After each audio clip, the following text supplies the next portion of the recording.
Alrighty, let's get started with grammar. Yay! Sometimes I think if I get excited, or if I at least fake get excited about it, maybe that'll help me feel a little better about grammar. Because I got to tell you, grammar is not my favorite subject, but I'm teaching it because I need to help you guys, and I wish I had somebody helping me. So there you go. And hi, Chase, and hi, Jude. All right. We're on page 25. Go ahead and turn to that page, 25.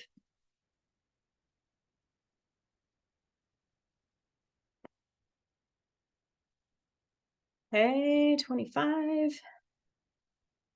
Talking about the adverb.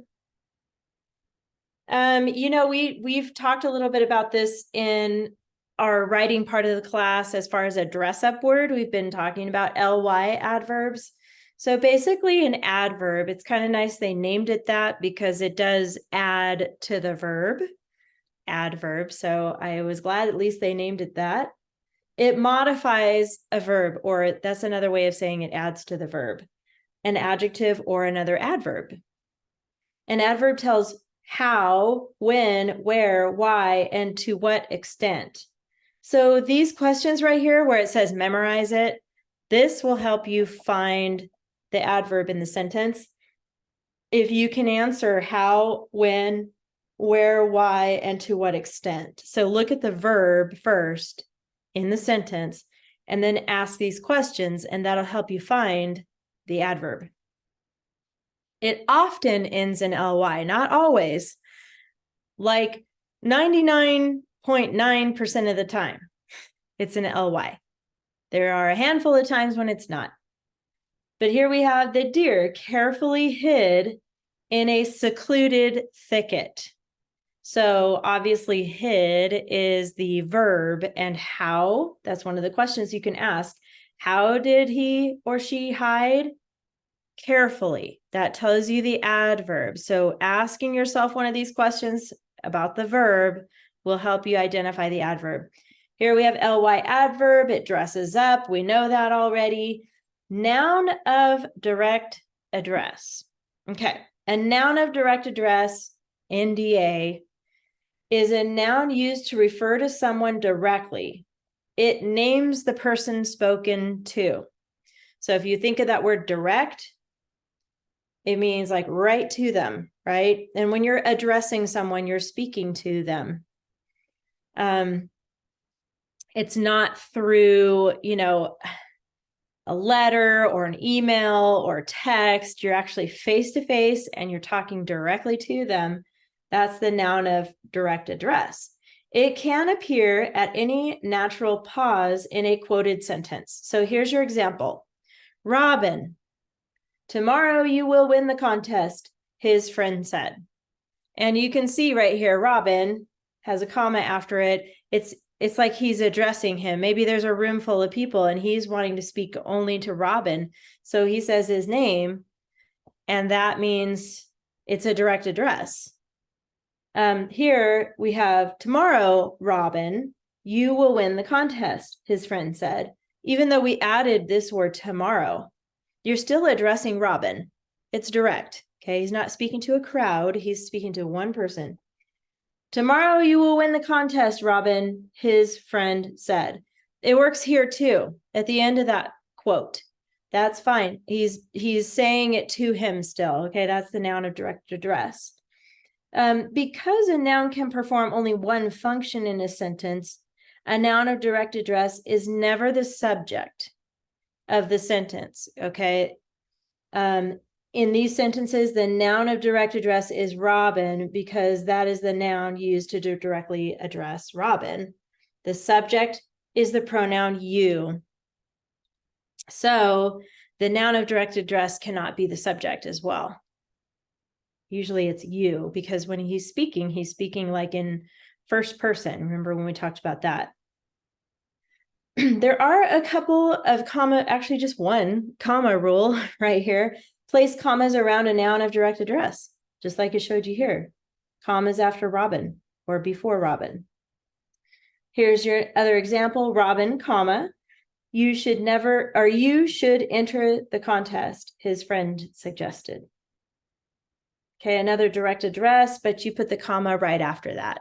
Any questions about this page at all? If you don't have any questions, just shake your head no for me. Okay.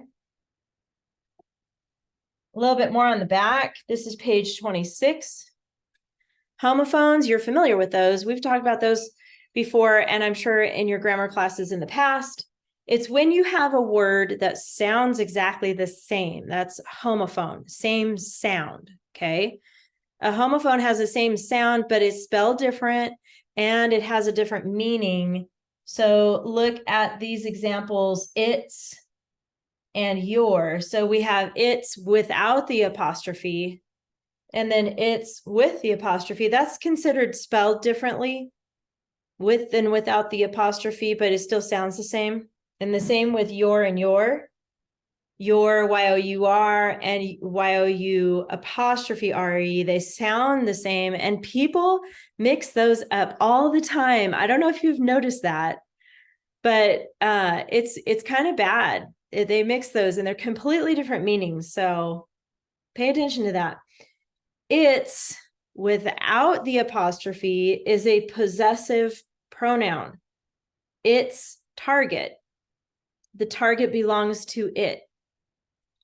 The possessive pronoun its tells whose and functions as an adjective. So its target, its is the adjective, target is the noun. So they go together. It's with an apostrophe, I know you know this, is a contraction and it means it is. So it's spring means it is spring. And that contraction, its, is a shortened form. We already talked about that. It's the pronoun it and the verb is of the clause, okay? Your, Y-O-U-R, is a possessive pronoun. Your bow, or your computer, or your grammar book, or your pencil, or your paper. It belongs to you, okay? It's possessive. Your, with an apostrophe R-E, is a contraction. You're right means you are right. The contraction your is shortened for you are, and the subject pronoun you and the verb are of the clause. Here's your example down here. It's trying to hide, but its antlers are showing. It is trying to hide. So in this book, as you already know, they make mistakes on purpose and they want you to try to find that. So it's here is incorrect. It should be IT apostrophe S. It is trying to hide, but its antlers are showing. So its antlers, no apostrophe. The only time this gets a little tricky is when you use a name like Robin's bow. Robin's bow means you would use an apostrophe because it's possessive. Normally you use an apostrophe when you have a name, but if you're using its, that's the only time it does not have an apostrophe, but it's still possessive. The antlers belong to it, okay? And then your example here, you're on your way to the archery class. You are on your way to the archery. Did I say class? I meant contest. I think I said class. I don't know. My brain's a little tired. Any questions about homophones right here on this page? No? Okay. All right. On to page 27. And Chase, are you there? Because I cannot see your face at all. I don't know if it's your backdrop. There you go. Okay. On this, can you read this, Chase, to us, please? Robin immediately took offense and challenged the forester. Sir, do you see the deer at the edge of the wood? Bet you 20 pounds that I can hit it. Okay, good. Good reading. 20 pounds. So instead of dollars, this is like in Europe, you know, they use pounds. So it's an old story. So anyway, good reading. And then offense, took offense. So what does that word offense mean? Anybody know what that means? Offense. Oops, there we go. Trying to lighten that up a little bit. Offense means like emotional pain, I guess is one way to say it, or resentment. If someone says something about you that you're like, that's not true, you're offended, right? So offense is another way of saying offended. They took offense, they were offended. Okay. Go ahead and put a check mark there by vocabulary. And next to article, you already know what to do. Go ahead and write these in, the three articles here, a, and the. And then go ahead and find them and label them in the sentences here. There's 4 of them.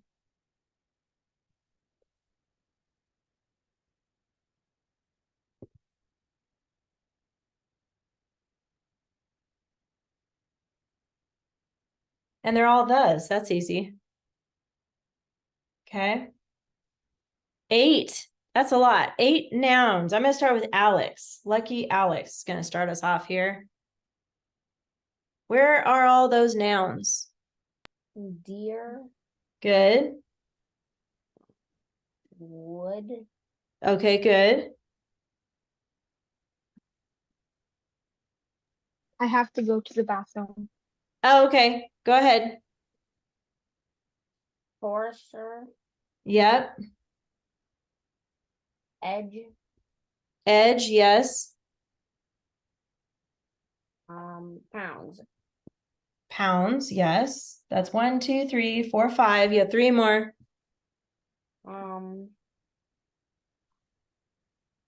robin, Robin. and I don't know. Yeah, that's okay. This is a little tricky. Because it says took offense, offense is actually a noun in this sentence. Took offense. And then that word sir, that is also a noun. It's a man. So that would be person, place, or thing. Okay, good. That was a lot though. How about Jude, you remember how pronouns are those words that take the place of a noun, like he, she, them, it, those types of words. Also, like I and you and me, those are also pronouns. So where do you see pronouns in here? Let's see. Sir, is that one? Well, we already labeled that a noun. So Oh, sorry. that's okay. Think of like he, she, it, I, you, me, them. I see 2 eyes. Okay, I see those too. So those are pronouns. Good. That's 2. Okay. There's a couple more in there. You, there's a U after I. Oh, yeah. I found another U also above that. Oh, okay. Sorry, I didn't see that. That's okay. So that counts. And then there's one more actually. One more. Okay. Yeah.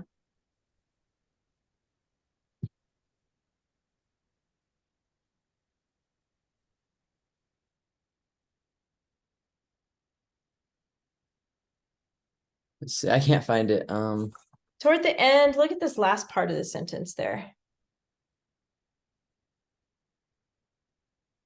It's actually it, because remember when it's not a boy or a girl, it's an object. Okay. You use it. So that is actually a pronoun. But you did good, Jude. Good job. Okay. And we just have one adjective. Alex, do you know where that is?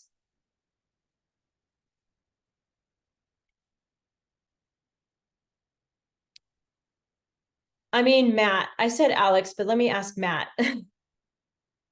adjective, An adjective. So look at the noun that you see the nouns there and look at for a word that answers that question. Remember, like how many or which one or what kind.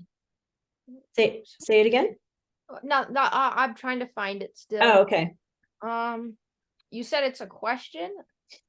Yeah, like remember how we talked about in the lesson, the way to find an adjective is to look at the noun and then ask yourself the question. Like here, pounds is a noun. how many, if I ask how many pounds, Bet? Or no? no. Which one of these words back Pound? here? No, which one of these words tells how many pounds?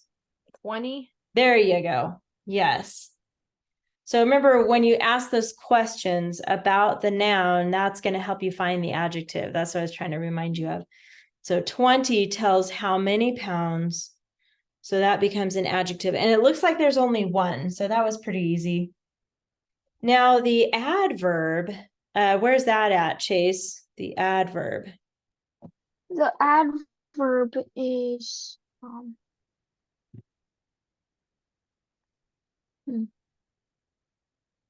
Remember in our writing, we have an ly adverb. Remember how I said they're like 99.9%? immediately. There you go. Immediately. ADV for that adverb. Good. Now, I know Chase knows this because he took my class before, a different level, but what is the acronym for the coordinating conjunction? Do you remember the word we talked about last week to help us remember what those words were? Nobody remembers. Do you know what it is, Chase?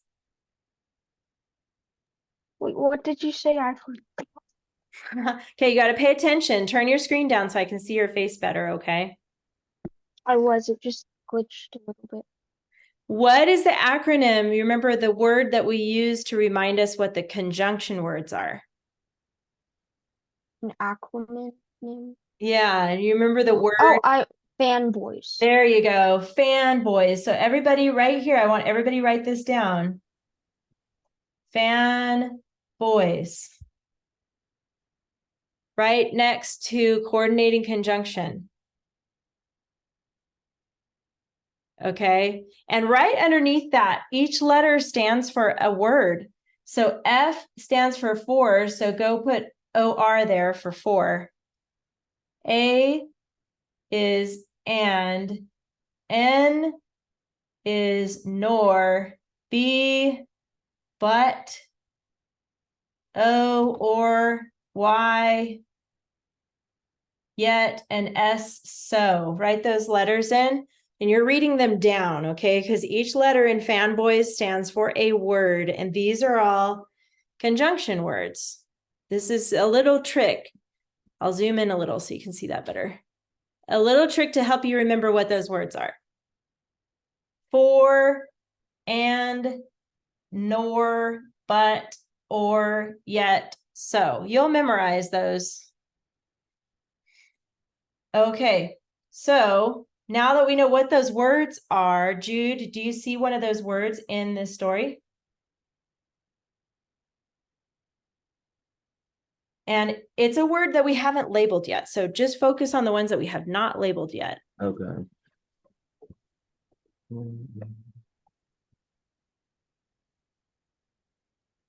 I see and. There it is. That's it. So Okay. on top of and, go ahead and put CC. Good job. Okay, and we could put a check by fanboys because there's only one. That was pretty easy. But on your homework pages, if you forget what those conjunctions are, just write down fanboys and then that'll help you find it. I am going to skip prepositional phrases and come back to that. That's a strategy you can use when you're doing your homework too. How about Alex, help me find a that clause. Do you see a that clause in here? Starts with that. That I can hit it. There you go. So put parentheses around it like that.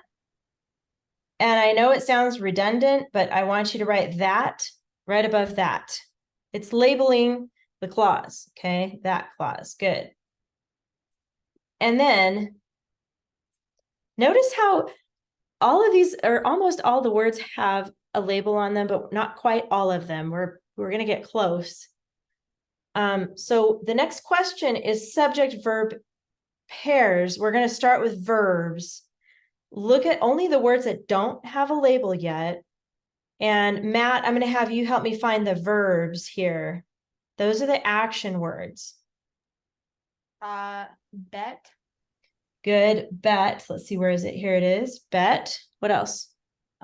Hit. Good.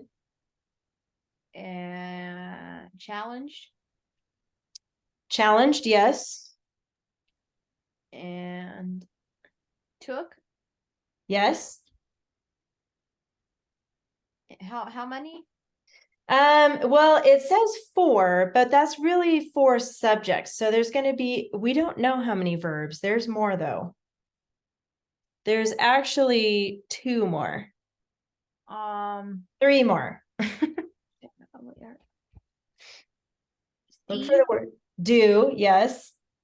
And C. Yes. There's 1 more.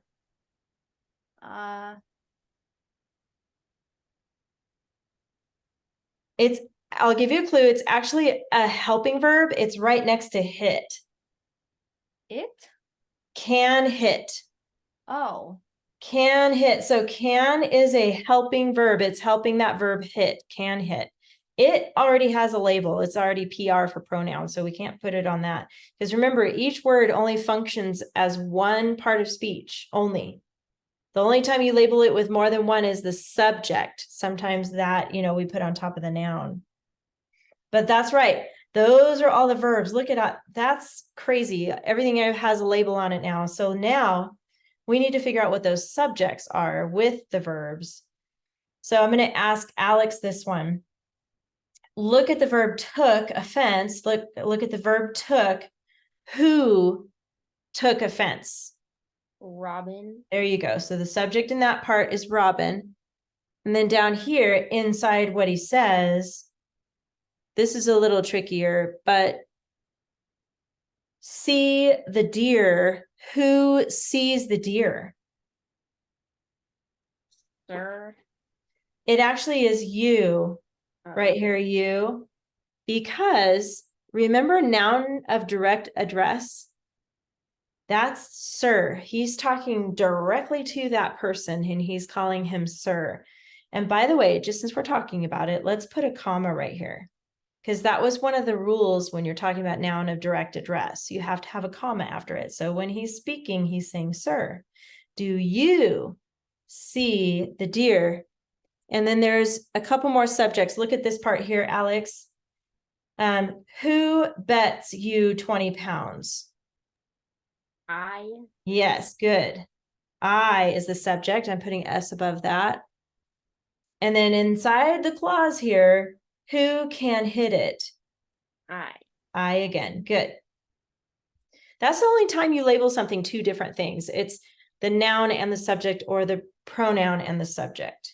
Okay. Wow, that was a lot. Okay, now I'm going to ask Jude for this because this is a little tricky. This is the prepositional phrases. It's hard to see, but there are 2 words in here that do not have a label yet. And those are going to be the beginning of a prepositional phrase. Can you find the 2 words that do not have a label yet?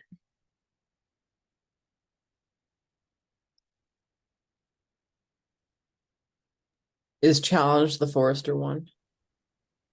No, because it already has a label on that, challenged. So you're looking for a word that does not have a letter above it. At the edge of the wood? There you go. So it's at the edge. And then that's one prepositional phrase. And then the second prepositional phrase is of the wood. Okay. So the prepositions are at and of. And remember, the rule is you start with a preposition and you stop on the noun. So at the edge of the wood. Good. You got it.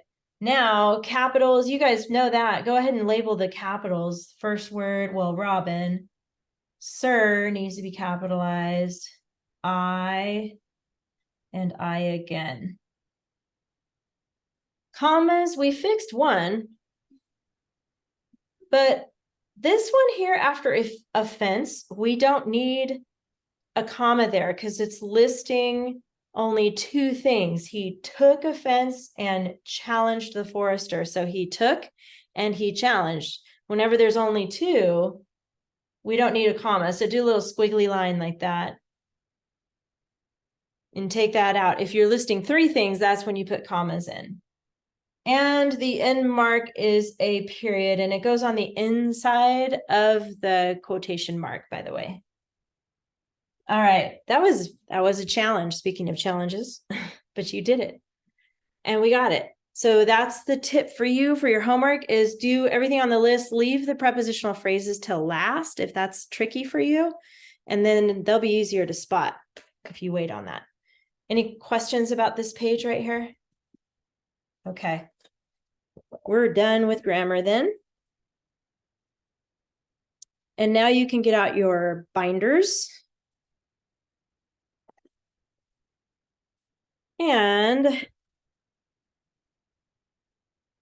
we're going to look at disgusting or delicacy together. So get out everything from your front pocket of your binder. And I want you to first look at the checklist. We need to talk about that a little bit.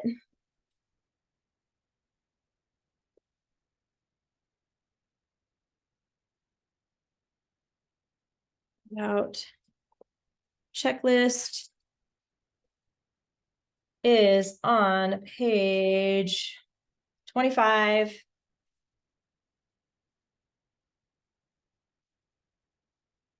Okay. This is pretty new to you, so I want to review it one more time and make sure that you remembered to include that in your writing. I think I graded a couple of your writings this morning, so it's been a little bit. It was like 5 o'clock in the morning, so I might have forgotten, but I want you to have this in front of you and your paragraph about the disgusting or delicacy. And I want you to just show me in the camera a thumbs up. Did you remember to double space your writing? To leave spaces between. Give me a thumbs up if you remembered that. Are you looking for yours, Jude? Well, since I've been gone 2 weeks, I don't know if I've done that yet. Oh, right. I think your mom mentioned that. So don't worry about it. It's okay. Okay, just listen. Okay. Yeah, just listen in. Yep, exactly. So when you do write this paragraph, though, make sure you double space it. And then did you give it a new title? This is for Matt, Alex, and Chase. Did you guys give your paragraph a new title? Alex is nodding. I don't remember. I didn't hear anything about writing a paragraph yet. Chase, was that you? No, that was me, Matthew. Oh, I thought that was Chase. I'm sorry. I was gonna say, Chase, you know what to do. Sorry, Matt. Yeah, that should be, so you should go on your Google Classroom. Let me see if I can pull it up. Let me see if you guys turned it in because I thought I read it, but let me check here. Classroom, let's see, 1B.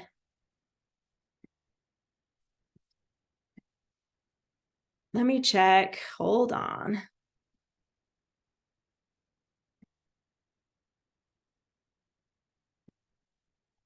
Yeah, Matt, I see yours. Okay, let me see. I put a note here. I did write it? Oh, no, you did not. And so on the Google Classroom, you turned in 2 grammar pages, but you forgot to turn in the 3rd grammar page. And then I did not see your paragraph about disgusting or delicacy. Alex lives in. Okay, so when you go to Google, I did all 3 of them. okay. I forgot to turn in one. Okay, that's okay. Maybe after class later today, you can do that. Remember on Google Classroom, and I'll just share my screen here so you can see what it looks like. When you log in, it'll look a little bit different because this is the teacher's version of it. But when you go to classwork, it should kind of look like this, where you can check, you can click on the date because they're all listed right here, all the different homework assignments from the beginning. And when you click on the due date that's coming, like this one was due yesterday. Yeah.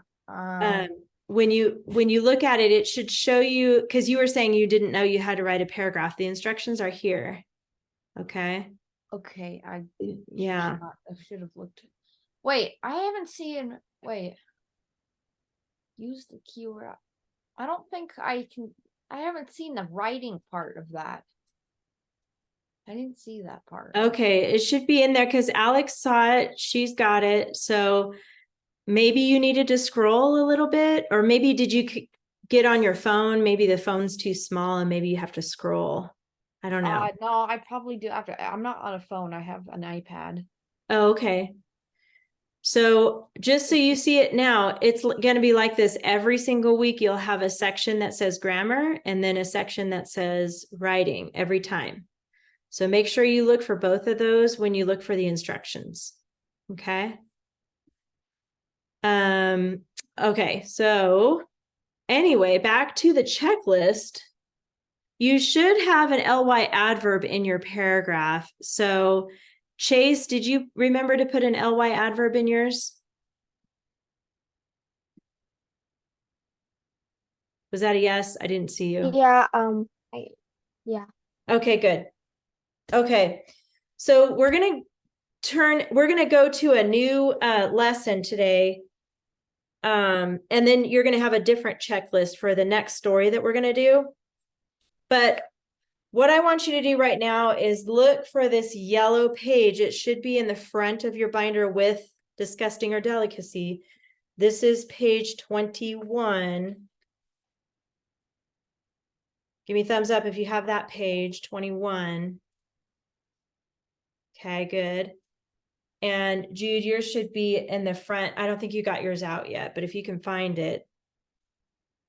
On this page, you should have already ly adverb right here for number 1. And then I want you to add another dress up right here for number 2. I want you to put who/which clause. Who, which clause. And the cool thing about this is we've been talking about it in your grammar book, and now we're going to use what we're learning from our grammar book and actually put it in our writing. And we're going to add a who, which clause to our writing. So now in each paragraph, you're going to make sure to include an ly adverb, at least one, and then a who, which clause. And I'll show you how to do that as we go here. Okay. Got that? Now we're going to start putting some stuff away.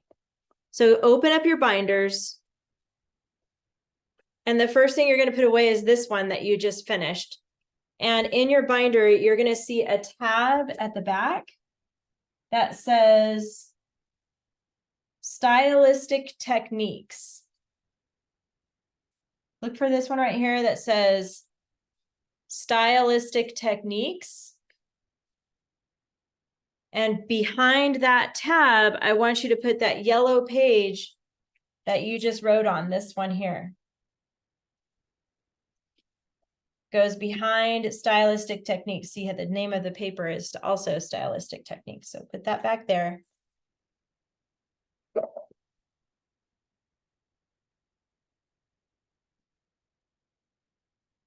Okay. Close the rings after you put that in there. I'm going to keep going, but if I go too fast, let me know, because I want to make sure you guys are in the right spot. This other yellow page here, this one, goes behind a different tab. Look for the tab that says Model, Charts, and Outlines.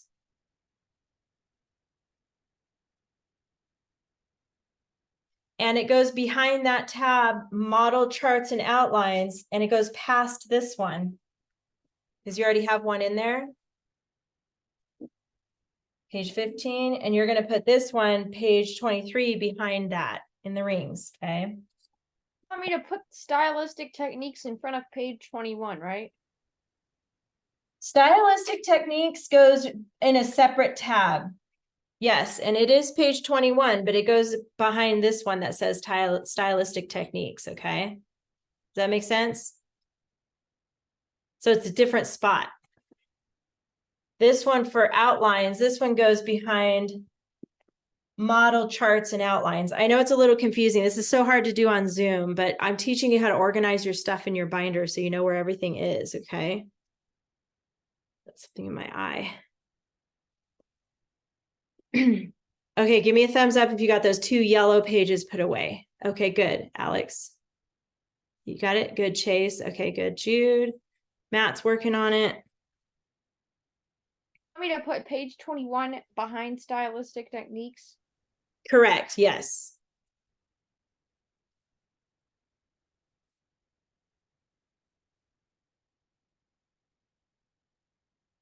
Okay. And then the rest of the stuff for disgusting or delicacy, all of the rest of it, your keyword outline, your paragraph, your checklist, the original story, this lesson plan page, all of that now goes behind finished compositions. Look for this one, finished compositions. And you're going to see when you turn there, you'll see blue ringed octopus. We already did that. So go behind that, all that stuff. Go behind blue ringed octopus and then put disgusting or delicacy back there behind it. Yes, Jude, did you have a question? Yes, so since I haven't done them yet, so do I still put them behind there though, or? Oh, you're right. I should have told you that. No, you probably need it out because you're going to probably work on it this week. So just keep it together at the front of your binder for now, but now you know where it goes when you are done with it. So Okay, thank you. You said You're you welcome. wanted me to do something else with like organizing with putting stuff behind parts. What was it you wanted me to do? Okay, this other yellow one, this is page 23. This goes behind model charts and outlines. Model charts and outlines. Okay. That's the other yellow page, which is page 23. Goes behind that tab.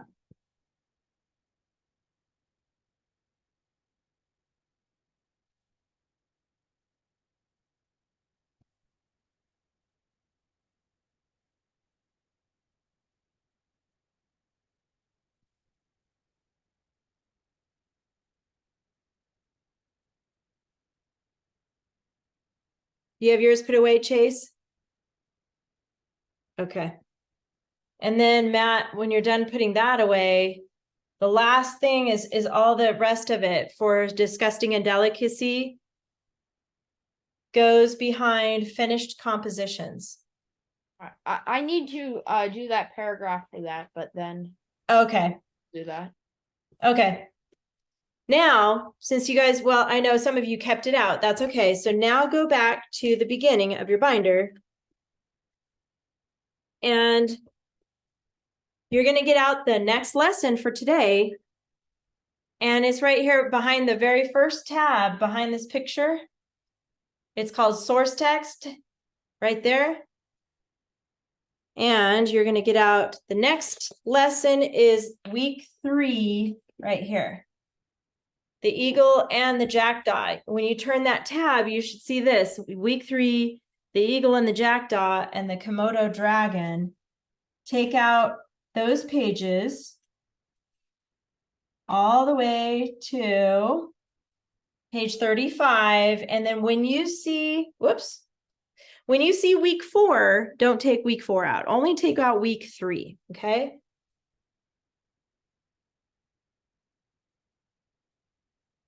Do you want us to take out page 35? Yes, take out page 35. Yes, that's the last page to take out. And then you'll close your rings from there. That's done.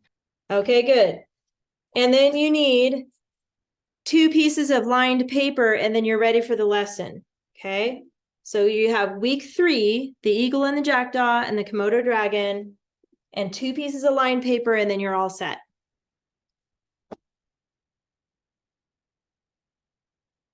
Okay.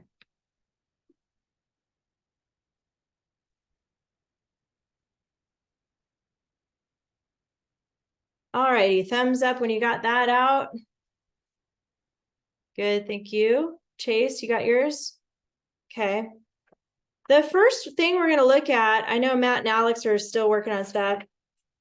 In your stack of papers here that you just took out, I want you to find page 29.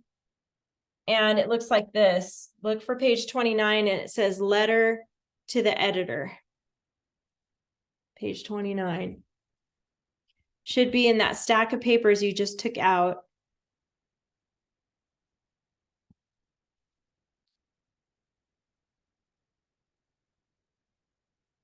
This is a letter. I want you to put your name at the top here where it says writer's name. That's you. you're going to give this letter to your mom or your dad or your grandma or whoever does your homeschooling. You're going to, after class, give them this letter. Okay. It's basically telling them how they can help you edit your work. Now, it does mention in here that you will offer something in exchange for them editing your work for you, because normally you pay an editor, but I kind of have a feeling you guys don't have a bunch of cash laying around. Maybe you do, but I doubt you want to spend it on your editor. Okay.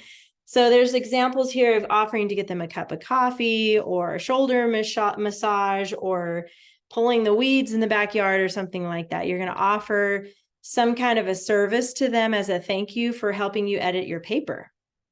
And it gives them instructions on what they can do. So after class, I just want you to give this to your mom or your dad or your grandma or whoever does your homeschool teaching. And now I want you to turn to the eagle and the jackdaw. This is page 31.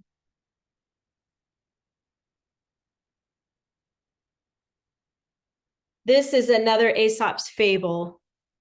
And it's basically a short story that involves animals that teaches us a lesson. Okay, so I'm going to go ahead and read this. You guys can follow along. And then I want you to be thinking of the lesson you can learn. It's a life lesson that you can learn from this story. And then we'll talk about that at the end. A large eagle flew down from his lofty perch, seized upon a small lamb, and carried him aloft with powerful wings and talons.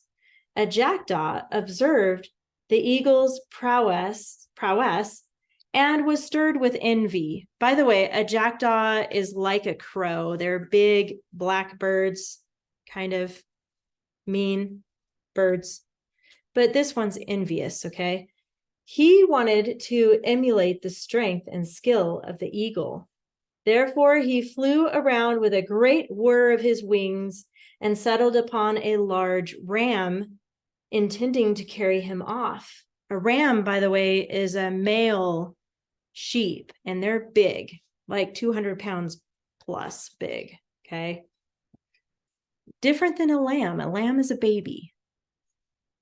But his claws became entangled in the ram's fleece, and he was not able to release himself, though he flapped his feathers as much as he could. The shepherd, seeing what had happened, ran up and caught him. He at once clipped the bird's wings and took him home that night as a gift for his children. They said to him, "Father, what kind of bird is it?" He replied, "I am certain he is a crow, but he would like you to think he is an eagle." So that part right here where it says they clipped his wings, and sometimes people who own chickens do this with chickens. It just means they cut a little part of the feathers off. It doesn't hurt them at all. They can't feel that. But they do that because sometimes chickens, when they flap, they can actually leap over the fence and get away. So to keep them safe and to keep them within their coop area, sometimes farmers will trim off the parts of their feathers so they don't actually fly. That's what he did with this crow. He trimmed off some of the feathers. It didn't hurt him at all, but now he can't fly. So it wasn't very nice, right? The crow's just being a crow, and now he can't fly. But what is the lesson we can learn from this? You guys come up with an idea? What kind of lesson can we learn? Don't bite off more than you can chew. I like that. Don't bite off more than you can chew. And he was trying to get that ram. Here's a picture of it. There's a lamb, it's in the background, but it's much smaller than that.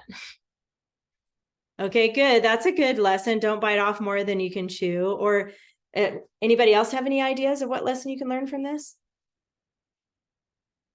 How about, what do you think about trying to be somebody that you're not?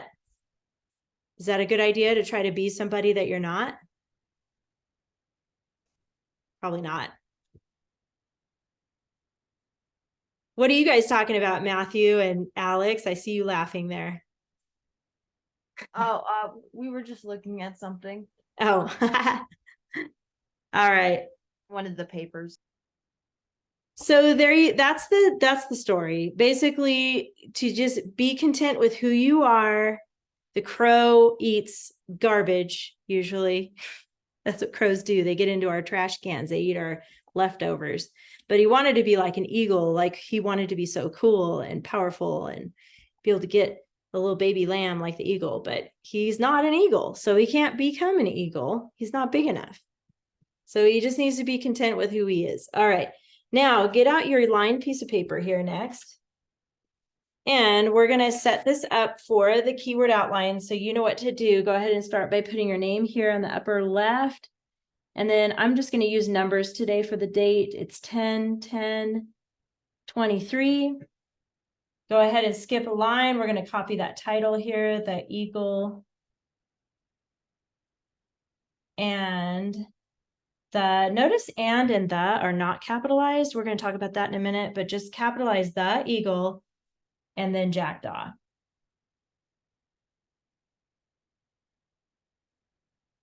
A couple of rules for capitalizing titles. The first word is always capital, no matter what it is. And then beyond that, it's those key words. Eagle and jackdaw are capitalized. Words like and the, those are not keywords, so those stay lowercase. Typically, there's more rules to that, but for now, I'm just going to tell you that. And then underneath that, go ahead and put KWO for keyword outline. And then for this story, there are 8 sentences. So go ahead and skip a line. We're going to start by putting Roman numeral 1, and that represents the first sentence. So put Roman numeral 1, and then you're going to write 1. Actually, there's 9 sentences, but you're going to write 1 through 8 right here. 4, 5. Because 8 plus that initial sentence, that makes 9 total. So there's 9 sentences total here.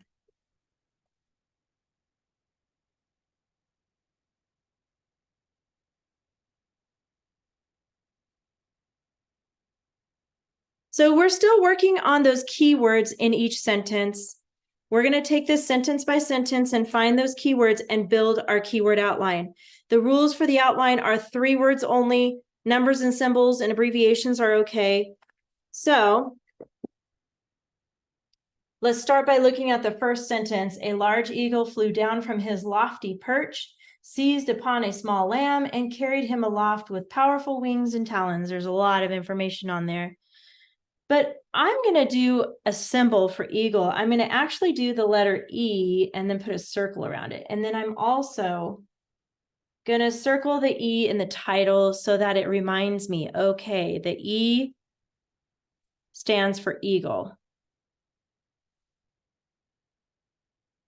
And I like that word lofty, so I'm going to put lofty here, and then I'm going to draw an arrow down. So the eagle was in his lofty perch and he flew down on the lamb.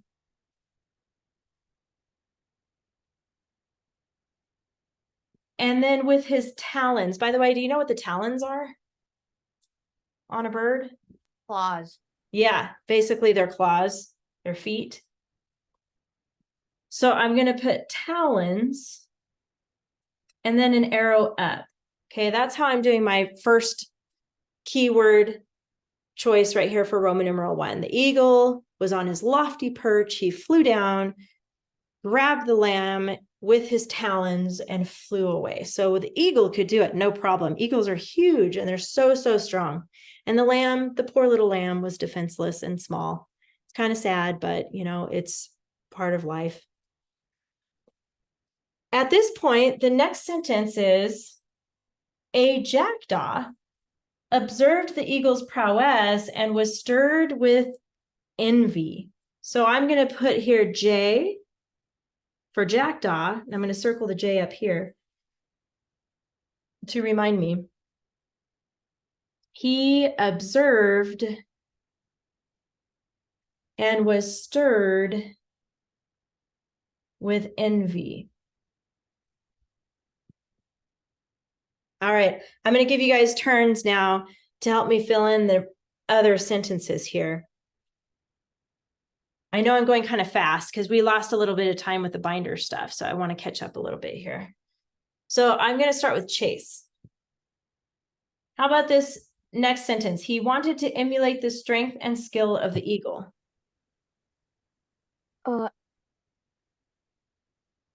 Emulate skill eagle.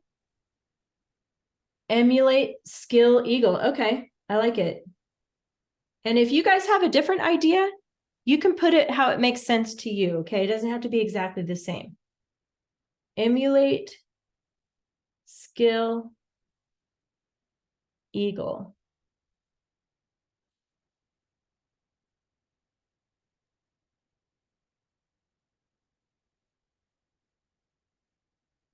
And next, I'm going to have Matt look at the next sentence. Therefore, he flew around with a great whir of his wings and settled upon a large ram, intending to carry him off. That's a lot to look at there.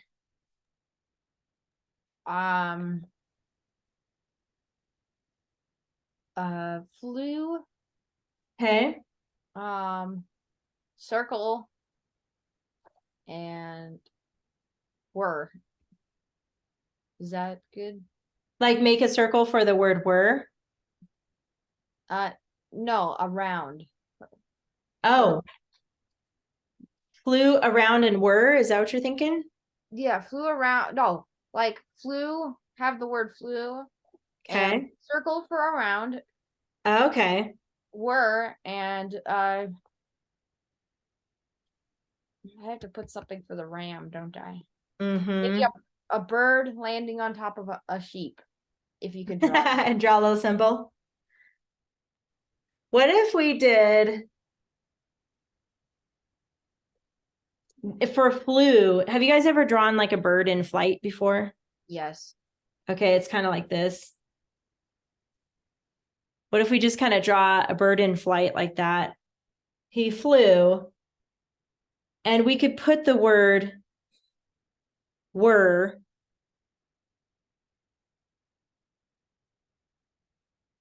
Were just means like flapping, right? It's like flapping in the wind. That's what were means. Flapping. A whir of his wings. But then we could actually put the word ram, or you can draw the word ram. What else do we need there, Matt? You could just put the word ram or just draw it. I like ram. And then what was he doing with the ram? Trying to lift it up. So intending, and then maybe we could draw an arrow up. What if we did that? Intending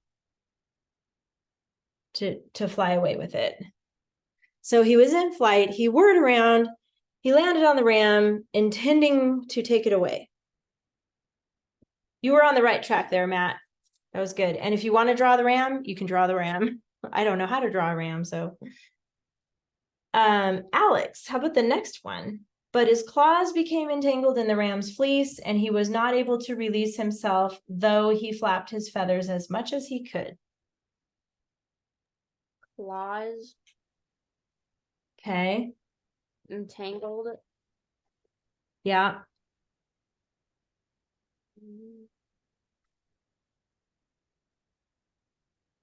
Fleece. Yeah.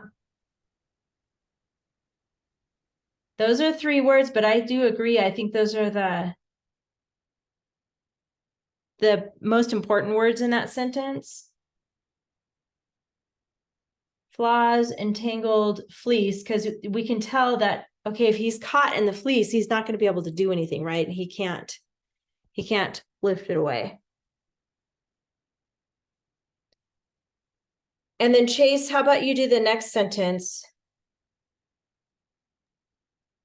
Okay. The shepherd, seeing what had happened, ran up and caught him. The shepherd seen what had happened and ran up and caught him. Mm-hmm. Shepherd caught him. Okay. We could do some eyeballs that he's seeing. Yeah. Those are pretty easy to draw. With some eyebrows. Caught him. I like that. All right, well, we go ahead and write that down, and we ran out of time, so I'll tell you what we're going to do next.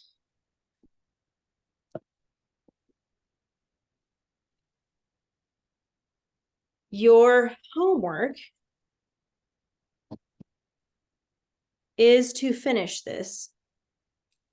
6, 7, and 8, the last 3 sentences, you're going to finish this. You guys are good about doing your keyword outlines now. And then you're going to write 1 paragraph. Okay, so make sure you write the paragraph, Matt, for this. You're going to finish this outline and write your paragraph. Now, I want you to look at your checklist. This is page 35 from the stuff that you got out here.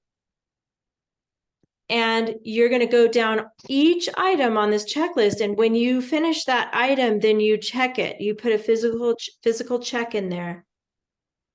Name and date on the upper left-hand corner. When you get ready to write your paragraph, make sure you have that there. If you like to type, I know Chase types. If anybody else likes to type, that's fine. You can type it or handwrite it.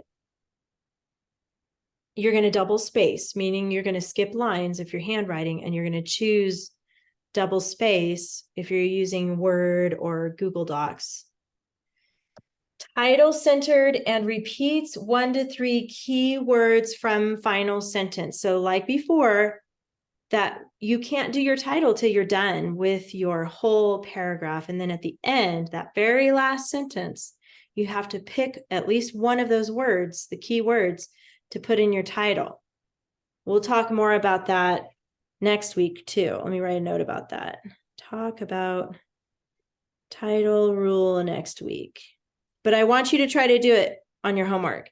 And then this one where it says checklist on top, you can ignore that. That one's not for us because you're doing it on Zoom. And then here you've got ly adverb, and now you have a who, which clause. So in order to put a who, which clause in, you have to look for a noun.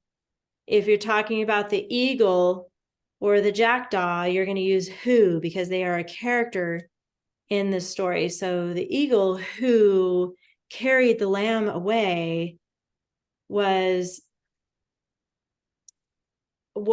powerful or something like that. Or the jackdaw who thought he could be like the eagle tried to carry away a lamb or something like that.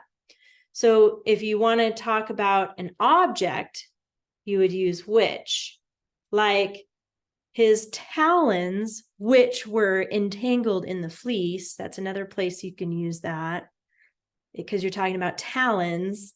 That's a thing. And so you would use the word which. So try your best on that. We'll talk about that more next week. Make sure you include one of each in your paragraph. And then, of course, down here, this is just the mechanics, making sure you remembered your capitalization, end marks. Does it make sense? This is when you're going to read it out loud to see if it makes sense. And then check your spelling. Give that letter to your editor, which is your mom or your dad or your grandma after class. Sorry, I went a couple minutes long. I'm done now. So you guys have a great week. Let me know if you have any questions about the homework. You're going to finish that keyword outline and then write the paragraph. And then you have your grammar work too. So that's it for today. Good job, you guys.